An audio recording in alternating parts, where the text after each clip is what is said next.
Brilliant. So good morning, everybody. We have around 20 of you on the call now, which is great. So good morning. We have today a webinar for you. We're going to try and keep it to an hour. So really focused, and hopefully you can stay with us for the full hour. So today we're talking FPNs in focus. And this is the latest mobile and enviro solutions for local authorities. And today you have four of us with you. So I'm Hannah Fuller. I'm the Director of Commercial Relationships at Unity 5. I have been working in the enviro world alongside the parking world for the last 12 months in enviro and about 11 years in parking. So these kind of compliance systems are really familiar to me, and I'll be chairing today's webinar, and I will pass over to Jack. Hi guys, my name's Jack Fear. I'm a solutions consultant with Unity 5. Essentially, that just means that I hop on demos and webinars like this and show the functionality and capabilities of the system. I've been with the company now just shy of 3 years, and I've been demoing this FPN stuff for about 6 months now. I'll pass on to Kieron. Thanks, Jack. Kieron Clarke. I've been with Unity 5 for 6 months or so now. So background in local authority, parking and enforcement. So I'll be looking after the FPN stuff that comes into Unity 5. So I'll pass you on to Russell. Good morning, everybody. My name is Russell Peacock. I'm the Director of Envirocrime for APCOA, and we've been using Unity 5 Zatmobile now for over a year. Fantastic. Next slide. So we see Envirocrime at the moment becoming a much more prevalent product that we're selling and that our customers are using. And one of the reasons is because of the challenges in that environmental sector that we're starting to see. So what we've looked and done quite a lot of research into what's going on in this environment at the moment. One of the things that I think a lot of you will be seeing is that antisocial behaviour is on the increase. That includes things like littering, dog fouling, and fly tipping, and that's fly tipping both personally and commercially as well. So it does have a huge impact on residents. It also has a huge impact on the environment, and the resources spent in dealing with these crimes are actually really significant, not only from a personal perspective, from people out on the street, but also the money spent on sorting out littering offences, sorting out fly tipping is really significant. So there is legislation now in place. That legislation now enables officers to issue FPNs. It had been a fairly manual process up until recently. More technology is coming into the market. We're one of those technology providers, and that's taking away some of the manual processes. And we're working with those task force companies who have the feet on the street, like APCOA, to deal with those offences. So there's a lot going on in the market. There's a lot of change that's happening, and we feel like we're really well positioned now to work with people to tackle it. So we've talked a little bit about what the environment is. For us, we are a compliance company at Unity 5. We have created a product which we call Zatmobile. It is enforcement software, and what we aim to do is deliver value, innovation and automation. So working with the likes of our partners, but also local authorities to deliver really effective issuance, payment rates and reporting. Those two things are really important to us. So the way we go about that is by using SaaS cloud-hosted software. So we're really, really flexible, we're really reliable, and we're really customizable. We provide one cost, and that's the cost that it costs. We know there's a lot of fluctuation at the moment because nobody has been able to forecast envirocrime for a long time. So we're seeing a lot of fluctuation, and as a lot of local authorities that we speak to say, we don't know how much this is going to cost us. So it's really important that we have a really solid charging system. And then we actually have one system. So our FPN software works alongside any of our other compliance software, such as parking or school truancy or moving traffic, etc. Innovation is at the heart of what we do. We're using lots of AI. I will talk about it a little bit later, but AI is one of those buzzwords that everybody wants to talk about, but actually it's really important that we use it for the right things. For us, it's about automation and optimization, and we build that in with our big data insights. So we're delivering customer experience using data and making sure that actually our customers understand what's going on within their Enviro kind of portfolio, so that they can actually enforce in the best possible way. And then we use innovation to improve accessibility and that customer experience as well. Payments is also a bit of a sore point often in this area. We are a technology enabler there. We have optional payment plans in place because some FPNs can be unexpected, I would say. People don't realise that they're going to get them.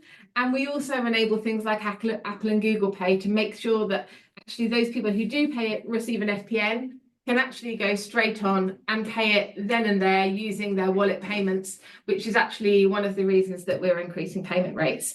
So we've got lots of things that technology allows customers to do their jobs better and to actually make sure that they're doing it in a really structured, compliant way. I'm going to hand over now to Russell. He's going to talk a bit about one of our case studies that we've been working on together. Yeah, sure. Good morning, everybody. So, I mean, APCOA, traditionally a parking company. We've been in parking for 30, 40 years now. See some similarities, particularly with the enforcement side, from parking to Envirocrime. So it's a space that APCOA are looking to break into and excel. We work with Unity 5 with their Zatmobile system for our parking solution. So we're already well familiar with the team and their product, and saw them as a good partner for our environmental crime enforcement contract. So we've been with them a year. We started at Bromley, which is a case study we've got in front of you today. But we've now rolled out to another 5 local authorities using the Zatmobile system. So in Bromley, we've issued around 3,500 FPNs already in the first 12 months. The majority of those are for littering.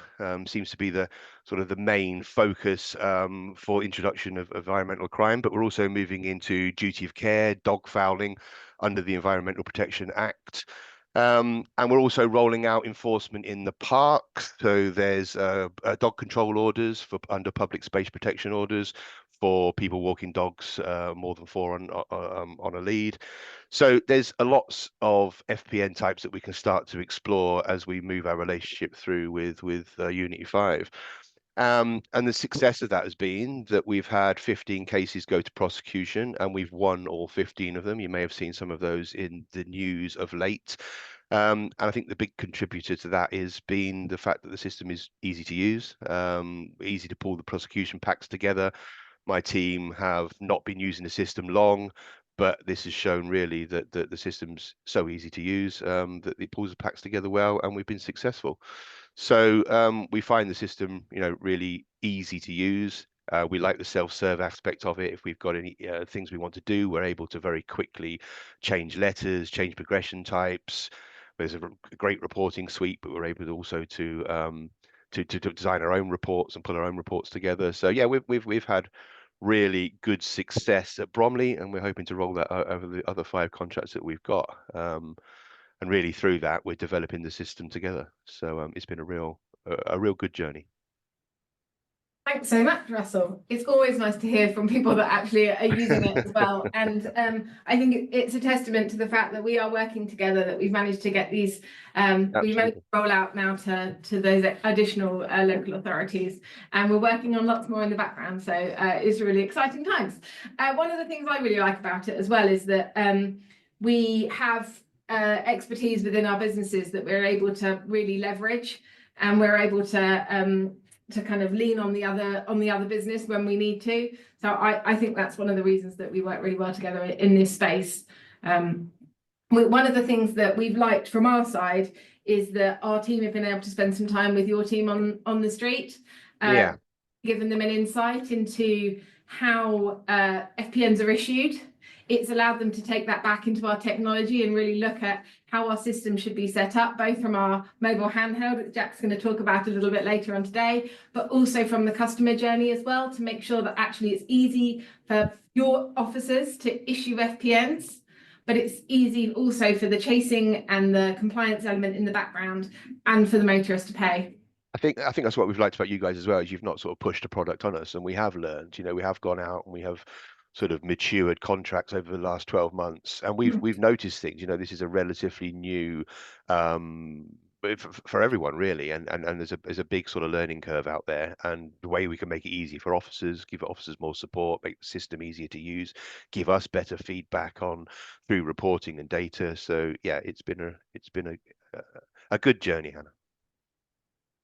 And I know one of your officers is coming to one of our user groups later as well this week. So we're really excited about that, because it means that they'll be able to share their experiences too.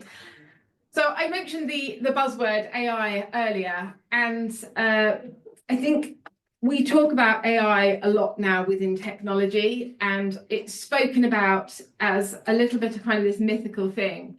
But as a business, it's really important for us to talk about AI responsibly, to use it responsibly, but also to use it to do the right things and find clear use cases.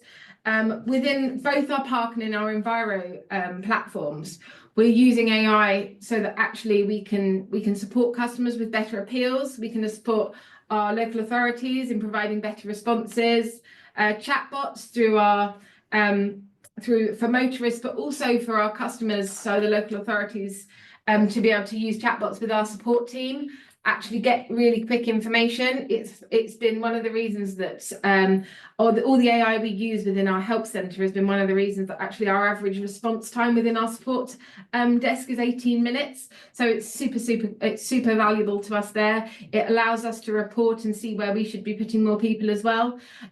Within specifically the Enviro area, image obfuscation, what a horrible word, is actually really important. So we use AI to make sure that we're removing any faces that shouldn't be seen, any VRMs, any data that actually isn't necessary within evidence packs.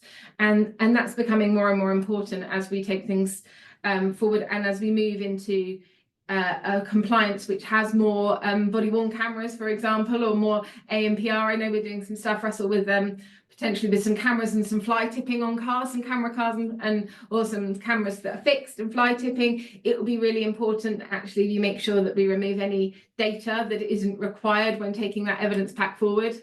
Yeah. And also for accessibility, things like we're using AI for translation software. We're using AI to ensure that actually all our customer facing information is WCAG compliant, etc., but also in our training videos. So Jack, who's going to show you a bit of our demo, does all our training videos for our customers.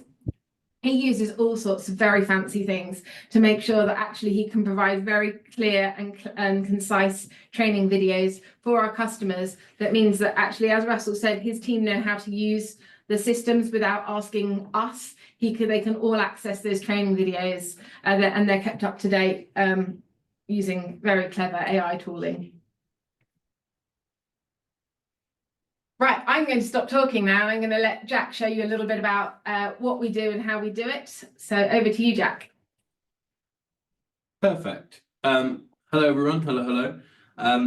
So just to start off, I'm going to swap over to the back office. We're aware that some or most of you issue FPNs in the back office. So we have that functionality within Zatpark. So really easily, I can select my enforcement type. I then select the site I want. So for this one, we're going to go for the TSB car park. And then from here, we can see that we have our additional information. Can everybody see the new screen? Yeah, perfect. Great. Brilliant. All of the additional information is completely customizable. So for example, if you guys want to collect the hair color or shoe size, maybe that can all be added in, and these can be built in so that they're either optional fields, or actually your officers out on the ground or the people in the back office need to record that information in order to process that FPN.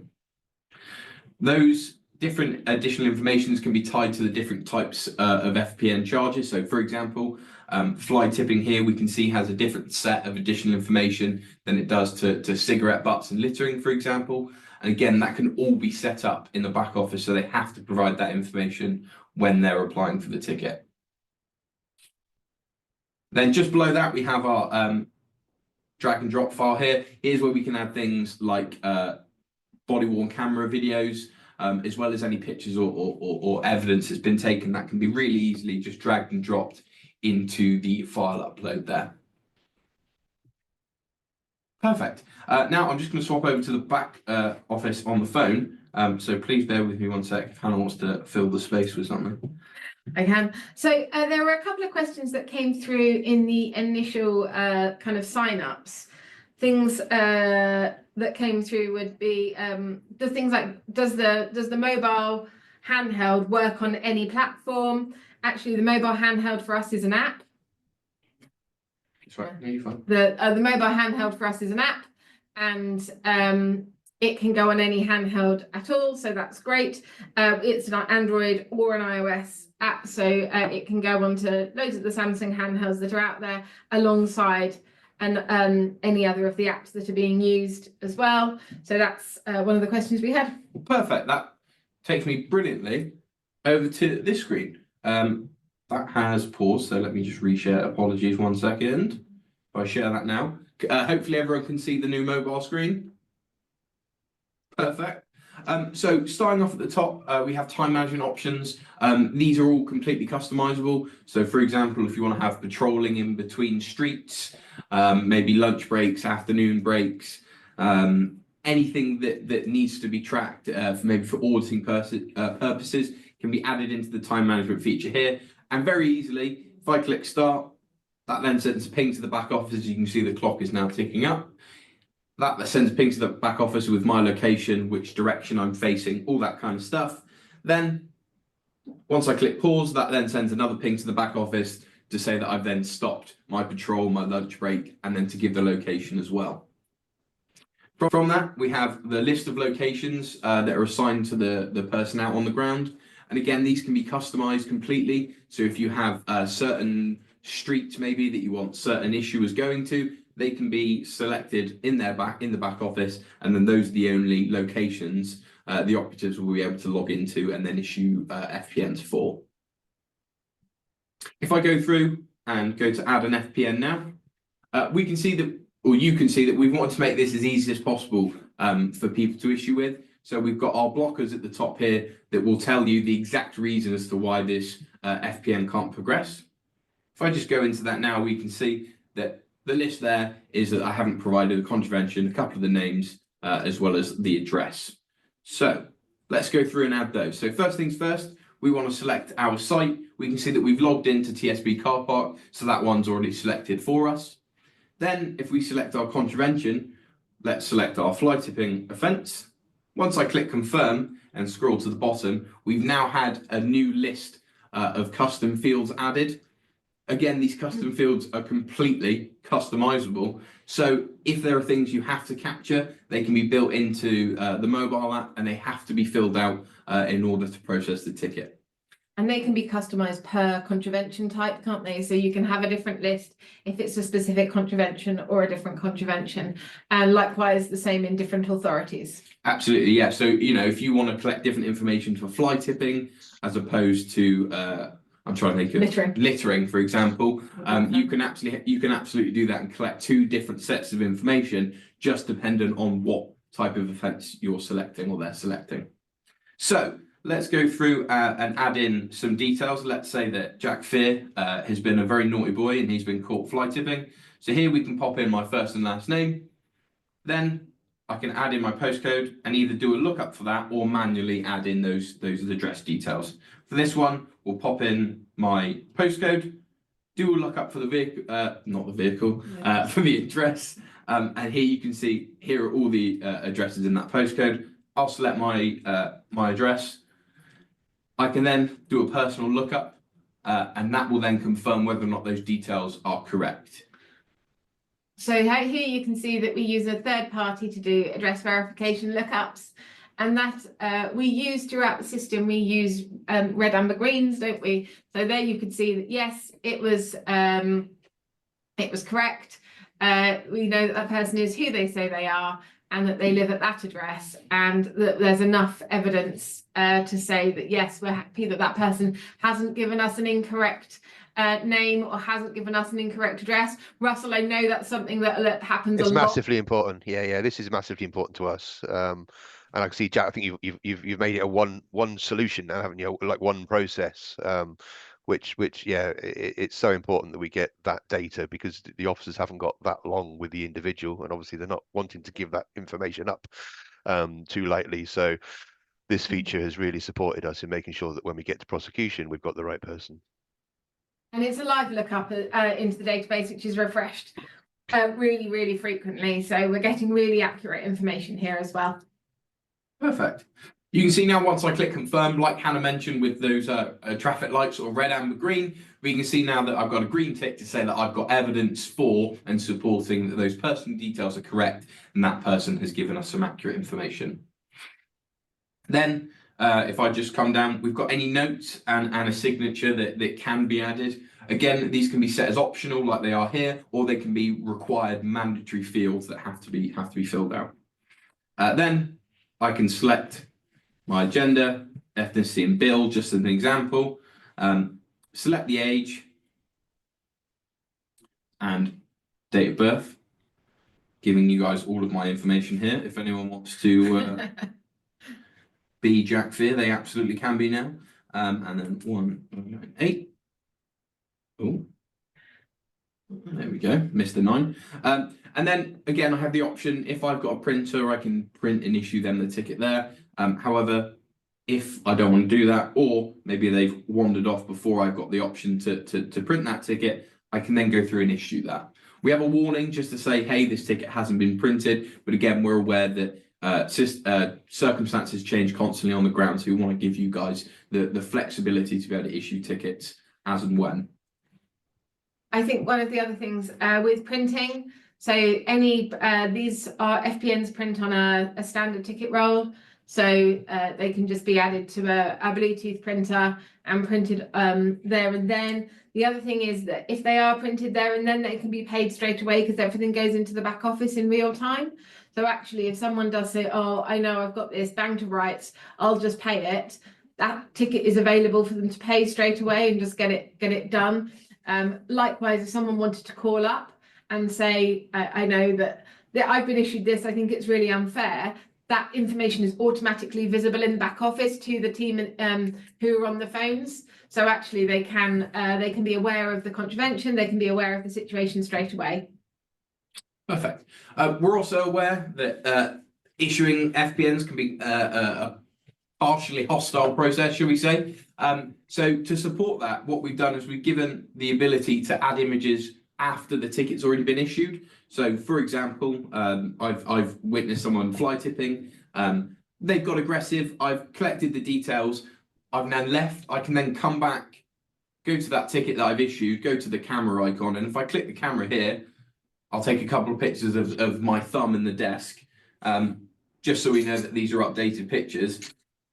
I can then finish that, select of the images that I've taken, and then if I go back to the ticket now, I have the option to save those images and then resend the ticket to the back office, just to give them the extra bit of flexibility around adding evidence to the FPNs. Perfect. I'm just going to swap back over to the back office now. We'll go through some of the reporting we can do, as well as some sort of conditions and those sort of bits. So please bear with me. I'm just checking. There's no questions at the moment. If anybody has any questions, please feel free to put them in the chat. Or if there's anything that you want to see while we're doing the demo, please feel free to put it in this chat. Perfect. So I should be able to resume here. Brilliant. So next we come to the workflow. So here is where we would, or I say we would set up custom conditions. So different teams would look at different FPNs that are on certain statuses. So for example, this one here needs some sort of manual intervention, so it's come through to the group workflow. These can be filtered out via things around enforcers. So maybe you've got multiple enforcers issuing FPNs in the area. There you can say, right, these are the ones that are issued by, I'm going to use APCOA Bromley as an example. However, these tickets here, they've been issued directly by Hannah out on the site, and she can then filter those in the back office and see who's issuing them in time to that enforced bit. And it's really important for quality assurance, isn't it, Russell? One of the things that I know you guys look at is who's issuing what, the quality of the tickets, ensuring for quality assurance, but also for training purposes, because this is something that's quite new. And a lot of the comments in the sign-ups are about, I just want to know more about this process. Because this is quite new for a lot of people, that training element's really important. So you being able to use that quality assurance within the ticket really supports you. Couldn't disagree. Absolutely. Perfect. So then, I've just clicked really easily into the ticket using the link there on the workflow. It's come straight through and opened up my FPN. Here I've got any images and attachments here. Any complaints, any documents or correspondence you receive will be stored here as well, and it's completely reportable and exportable from the system. Then any notes, any contact information or any history is all logged here with date and timestamps as well. Then we have our node process flow. Essentially, that's a posh way for us of saying how FPN tickets progress from the start of their life to hopefully payment at the end. Those processes from that start issuance to end is completely configurable, so we can add in different steps, and we'll work with you at the start to figure out what those steps are and how you want them to work, but also how you want the ticket to process through the system, how much manual intervention you guys want into that. And again, completely configurable, yeah. As well as being able to set conditions up to say certain FPNs will only progress if certain conditions are met. Just as an example, things around how long it's been issued for, the cost maybe, or the revenue outstanding balance attached to that FPN, as well as a whole list of other conditions that we can set. Kieron, I know you do quite a lot of work with the teams in making sure that actually the tickets are flowing through the process correctly, but because we're learning as we go and we're making adjustments, and we can do that because of the tech that we use, you do quite a lot around the process flows and just making those changes with the nodes, don't you? Yeah, I mean, it's one of the advantages of the system is that it's very easy to configure. I think, like Russell sort of said, it's designed to be self-serve, and the node flow, which is a rather strange name, but the node flow process we use makes it very easy for staff to change the flow of that particular document, how they, what they want to happen next. So I think the bit Jack's showing you there, you can configure that, and you can deal with each of these different contraventions in a slightly different way. And the system just allows you to change that. You don't need to sort of go through to support. Russell's team can do that. So it is extremely configurable and extremely flexible. Given that unlike parking, some of the clients deal with sort of similar tickets in different ways, or want to deal with it in different ways, and they may have a different starting point. Some of them you have the questionnaire sent out, and the FPN will be issued on the basis of when that questionnaire comes back in, or you have the FPNs that are issued out on street. So that ability to configure each of those contravention types and how they flow through the system means it's incredibly flexible and can be configured to deliver what you want or what your client wants. Yeah, if we've learned one thing over the last 12 to 18 months is that there are no standards in terms of there's no standard flow. Every customer does things just a little bit differently in the FPN world, but actually because it's all structured within that compliance system and there's lots of checks and balances, the processes and procedures make sure that actually things flow correctly and are compliant, but those little tweaks and changes are very possible. Perfect. So Hannah mentioned at the start how easy it is to create instalment plans. We're aware that some of the costs around FPNs are quite high. And if I just come here to the FPN page, you can see I can just click to create a plan. I choose my admin fee. I can set that as high as low as I want. I then select my number of instalments. As default, it's set to 4. However, if you guys want a higher number of instalments, that's absolutely something that we can configure for you. Then we set the payment frequency. Pardon me. Select that as they have to pay once every week. I can then preview that plan, and it will spit out the pay dates, the amounts, And then I can add in either a mobile SMS number to text those reminders or an email address to send out those reminders via email. Okay. Perfect. Then I'm just going to move over to mobile now. So Or while you move over to mobile, we've had a couple of questions from Edwin in the chat. yeah. Russell, you may be best placed to answer some of these. But he's asked, what's the recovery rate for FPNs out of what's the failure rate? So I don't know if you've got a bit more. I think it's a good question. I think recovery rates are based on your service and the type of FPNs that you are looking to go at. So, for example, littering can probably have a recovery rate of around 70% if your service is good and your officers are confident and they're delivering the FPNs correctly and you're following them through prosecution. So you've got a robust, I guess, cycle of enforcement. If you're looking at the more complex cases, fly tipping, where you've got clarification questionnaires that need to go through, or there's other stages in the journey, then you may see the recovery rate being a lot less. But from an industry, or certainly from an APCOA perspective, we look at a 65-70% recovery rate, similar to parking, if I'm honest with you. Yeah. And I know that there's other factors, aren't there? Environment, location. Of course. Expectation. I think you mentioned something there. The press is really like making sure that actually the good news stories are communicated, not just the bad news stories. Being really clear with your communication. I know that's something that we're really keen to do. I know it's something that you guys are really keen to do. The training of the officers is super important in making sure that actually your recovery rates are high, and using the data wisely. So knowing where contraventions are taking place, not targeting as such, but actually being aware of what times of day, where contraventions are taking place, will make sure that officers are in the right places, and that we are able to make sure that actually the streets are kept cleaner. There's also a question around an officer enforcing under multiple legislation, including the TMA and the abandoned vehicle legislation. So you're printing FPNs and PCNs at the same time. Do you need two printers? No, you don't need two printers. You do need two different roles if you're using different templates, although we are actually working on something at the moment whereby you'd be able to use the same printer role. But right now, at the moment, if you're issuing for parking and for FPNs, we are you can use the same printer, the same handheld, you just need to use different printer roles. Kieron, I don't know if there's anything else that you know on that I don't.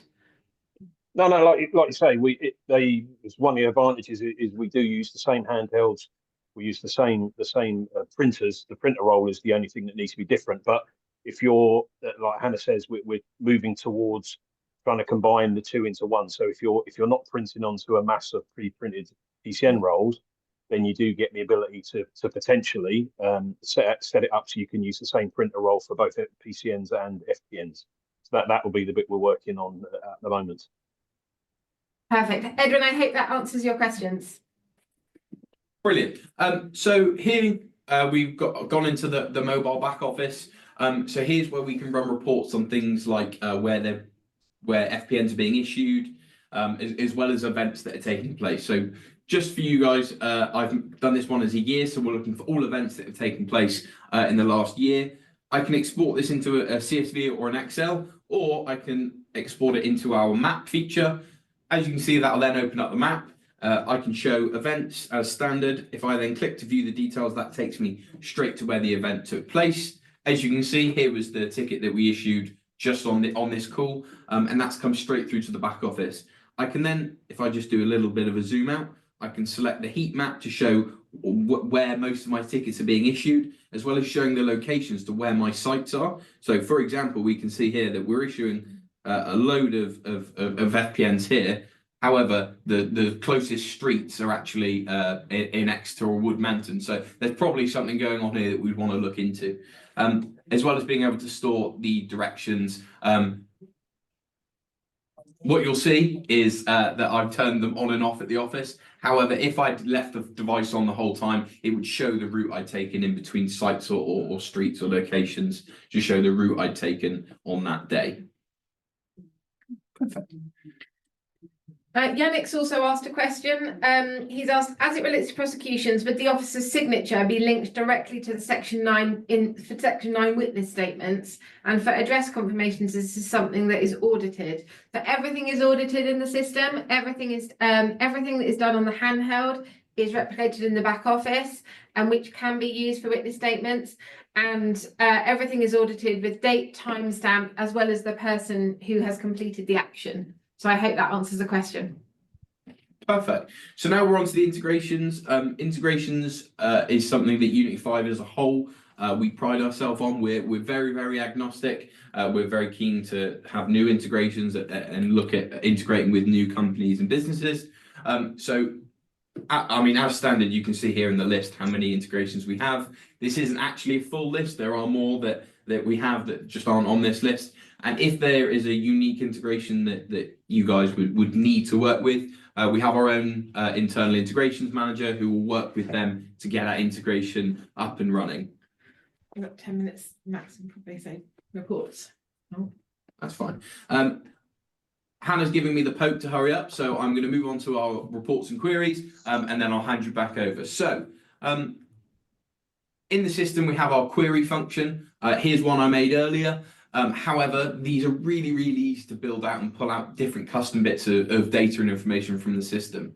So this one, I'm looking for all FPNs that were issued. I've selected what data I want to be in the query. So here I'm looking for all the ticket data, as well as the offence or contravention, the date and time, and any VRM. Obviously, we're looking at an FPN, so the VRM isn't applicable. So I can just tick that one off, save at the bottom. If I move that, save at the bottom. That's then updated the query up here. And if I then come through to the data table, we can see that's pulled through a whole list of FPNs. These can then be sorted. So these are all active Sumo Select tables. So I can sort them via the clock time, the ticket number, the reference number, anything that I'm searching by in that query. I personally particularly like the customize feature on the right-hand side because it means that you can change what you can see on the table. So all of these you can add in or remove fields as and when you need them as well. Perfect. Then we come to our filters, and essentially these are how we would build out what information the query is looking for.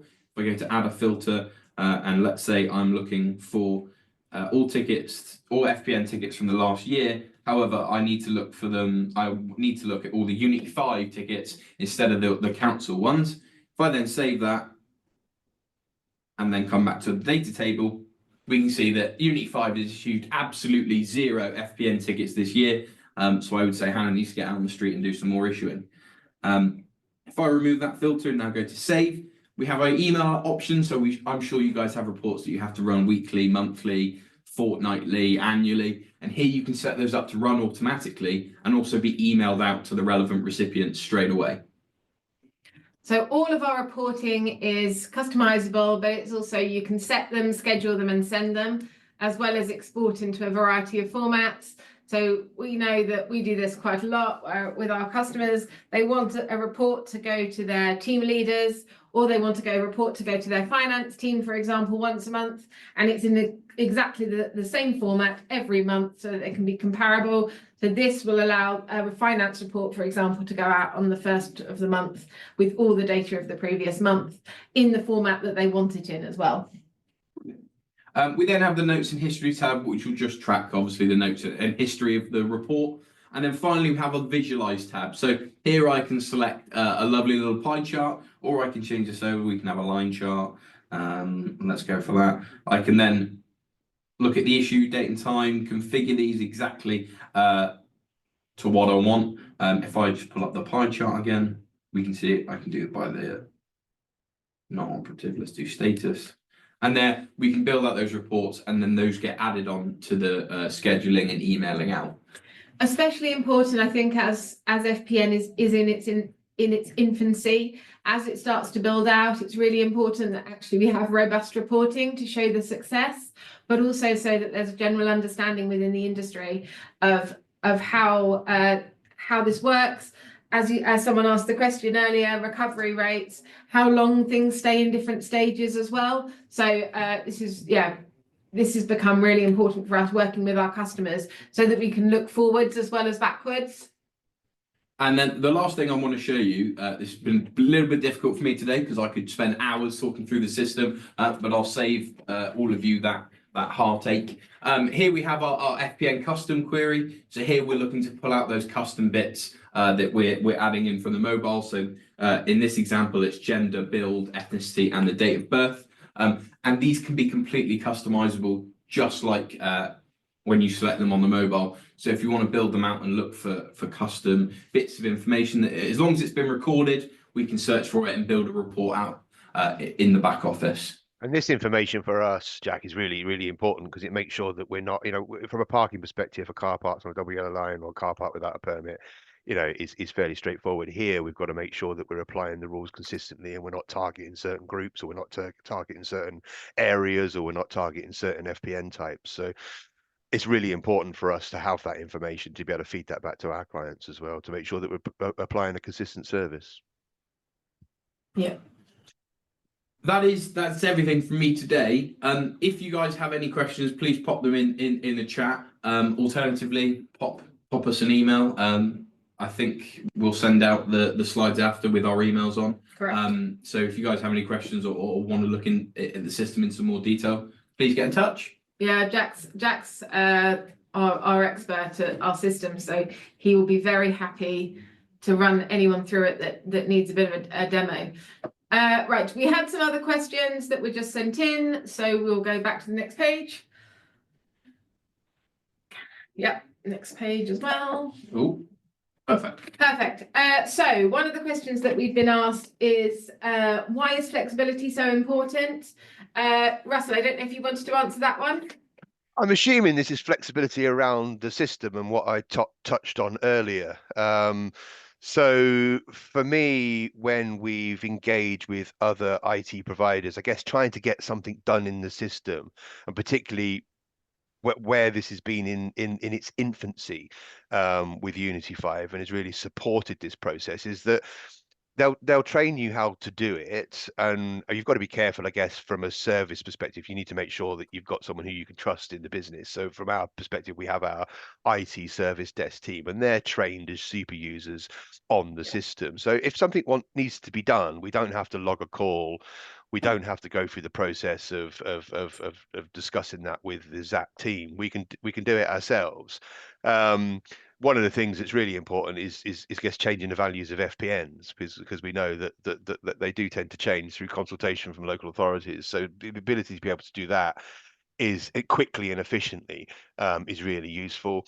Being able to add new letters in, progression paths, all of that sort of stuff, we can do ourselves. So that's a real breath of fresh air for us, because we don't need to log calls and spend time getting stuff done when we can do it ourselves, basically. Yeah, absolutely. It means that we can also focus on the right things. I always think it's like that flexibility that you can just do something yourself means that you can do things in real time, and the staff can be focusing on doing other things that are possibly more important. Kieron, there's a question in the chat actually that says, can you export data to a business intelligence tool such as IBM TM1 actually, I was thinking that said something about Power BI, but it doesn't. But can we export stuff? You can export all the data you pull, like Jack showed us, can be exported. So it can be exported in CSV format or Excel format. So I assume if you can export it in CSV, it can be imported into any of those products. And I assume a bit like Jack said, if it's not an integration we have already, it's something that can be done fairly simply. So yeah, any reports you run, any of the data that's in the system can be exported out of the system in any format, in CSV and Excel format, and occasionally in PDF format. But yes, it's easily exportable. We also have some APIs in place with things like Power BI, and we can do daily file drops as well via SFTP. So again, I know, Russell, that as much as you use our reporting within the system, I know that we also do a nightly report into your data management tool. Yeah, we do. Yeah. And we do that for several other customers as well. So there's lots of flexibility within the system, but also within other systems. Philip Walker's just asked, also on data, do you have means to drop into AWS? The honest answer is, I don't know, but I can ask the question. We use, for everything in our system is hosted in Google Web Services, but we know lots of our partners host in AWS. So I'm sure that that is an option, but something we could definitely, I can take away and we can come back to you on. There was a question in here as well from Lisa. Can you advise if an FPN follows the same warrant process with tech that a PCN does and can therefore be enforced by EAs? Russell, I'm coming to you. No, it's completely different legislation. So no, it follows a different path, unfortunately. Yeah, wouldn't it be nice if it didn't? Yeah, it would.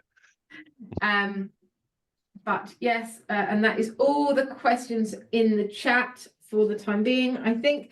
I had a question for Kieron around integrations. So we use lots of integrations with the system within the system. One of the main reasons is that it enables accuracy for FPNs. Is there anything you want to add to why accuracy is important and why we use those integrations?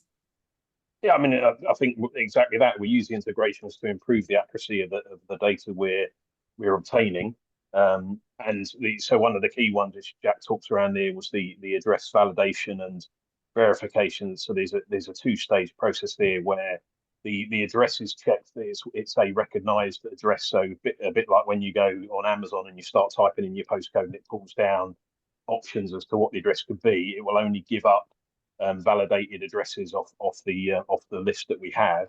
And then the next stage there, which Jack did, was you can then through our lookup and our integration with we use LexisNexis Experian, it then goes off and checks lots and lots of bits of data to come back and give you a yes or a no as to whether that person is linked to that address. So I think it looks at things like finance, mortgages, that sort of stuff.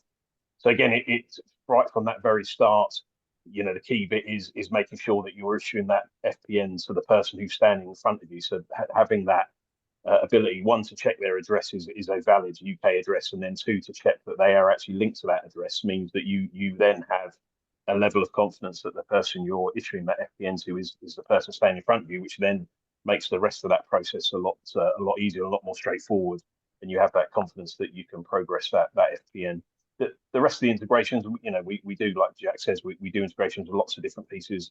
Body-worn video, we're looking at one of the pieces we're looking at with Russell, like Hannah said, is around the use of ANPR, CCTV pushing back into the system for fly tipping, and how we can process that. So any sort of integration that we feel, and I think Russell said it at the beginning, that one of the advantages of it being in its infancy is we're working with, particularly with Russell and APCOA, to develop the system, to make the system better. So where they're coming to us with ideas as to how they'd like to improve the system, you know, from our side, it works perfectly well in that, you know, anything that makes it easier for them ultimately makes it better for us and better for the next people who want to use the system. So integration wise, anything that makes sense, I think, is probably the short answer. Anything that makes sense to do, you know, we'll look at doing, and we'll push to get it done. But it just makes that data more accurate and more you know, much more easier to follow up to that enforcement step. Yeah, and the more information, the more evidence that you have, the easier it is to make sure that you get the PCN paid. But Mark has put a question into the Q&A, which is one that probably all of us would like the answer to. What happens when a person of interest refuses to supply name, address when challenged, or etc., when challenged by an enforcement officer? Russell, I know this is something that your team come across all the time. Yeah, it's a common problem. Currently don't have the powers to be able to stop, but we have the ability to persuade. So, you know, our officers are taught on the legislation and the fact that you know, they should make sure that they give their information. It's their obligation to do so. We are on some authorities, we can get warrant cards, which give us a bit more authority, make us look more authoritarian. But usually if we do, I mean, we record all of these issues, because we record them for a number of reasons. We record them because it could be the officer that's particularly not delivering the FPN particularly well. It could be ethnic groups. It could be location. So there's a number of reasons why it could be. But if we do get areas where it is location, we do operations with the police. And that's really what we're trying to make sure that we do across all the local authorities, to show that we have partnerships with the police. And the police, on most occasions, are happy to support us. But it's just building those relationships, much like it is in the parking industry. But yeah, walkaways are always going to be a problem, but it's our endeavour to get them down. Because obviously, those people are contravening, they are committing an offence, and we need to make sure that we catch them. And part of it is the speed at which you can issue as well, isn't it? It's having it really easy, really, really quick, so they don't have to stand there and tolerate any abuse or wait for lookups and type it things. Is. Yeah, absolutely. I mean, the lookups process really supports that, and the fact that it's on the handheld device and quick to do, it does support reducing the number of walkaways you get, but they're always going to be an issue, I think. Oh, thanks. Mark has just said, who issues the warrant card? And Sharon has very helpfully said the council. So thank you, Sharon, for that. That's appreciated. We're coming kind of to the end. We've got a last 5 minutes. So if anybody wants to put something in the chat, please do. The only other thing, there's a couple of questions that were sent in before, which was key benefits of handheld. We've gone through them quite a lot. Kieron, from your knowledge of your local authority background and managing large teams of people on the street, is there anything that you want to add to what we've spoken about already? I mean, I think the ability to, it makes it easier to get that information and get it right at the first point, at the point of issuance, which then then that transfers in real time into the system, and like we said earlier, that means one, you have the data going across straight away, but also if someone then does want to pay, sorry, there's a fire alarm going off. If someone does want to make a payment, that the ticket's in the system ready, and they can make the payment there and then. There we go. It stops. I don't need to run away. Yeah, apologies. The Monday morning fire alarm test. Good to know it still works. We probably should have said that at the start of the call. Yeah, exactly. Yeah. I mean, I think the other bit with the handhelds is they're easy to use. They are mobile phones effectively. So so everyone knows everyone's got experience of using them. And again, the flexibility we have, where Russell was talking about capturing data like the ethnicity of people. We've recently gone through a piece with APCOA where we're finessing what we're asking for and how we're asking for it. And that's, again, one of the flexibilities of that system is it's very easy to change, very quick to change.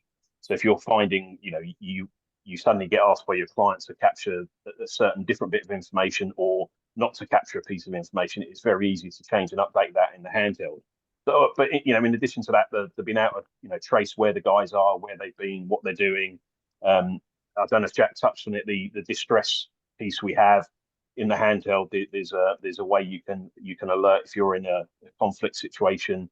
There's a distress signal you can activate, which will then highlight back to the office, and you can then allocate resource to go and help that particular officer. There's a familiarity. If you have people who are CEOs who you want to bolster your FPN issuance environmental teams with it, they've used the same handheld. They use the same printer, so there's a familiarity there, which gives you that flexibility of being able to staff up or staff down when you need to deal with particular things.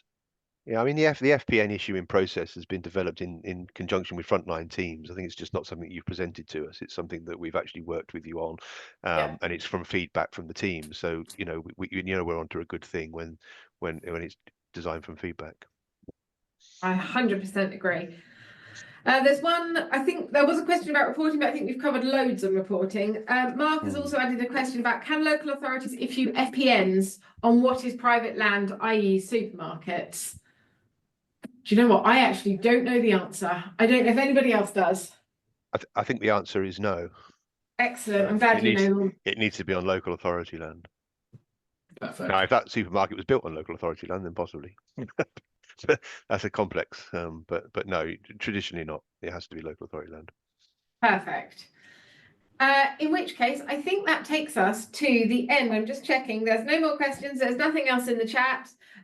So just from me, a huge thank you for staying on. We had loads of people stay on. It was a nice, I guess, a nice small audience, which always means we get loads of questions, which we're really happy with. If you want to talk to us, please feel free. We will chuck a link in the chat, or please feel free to get in contact with us and Jack.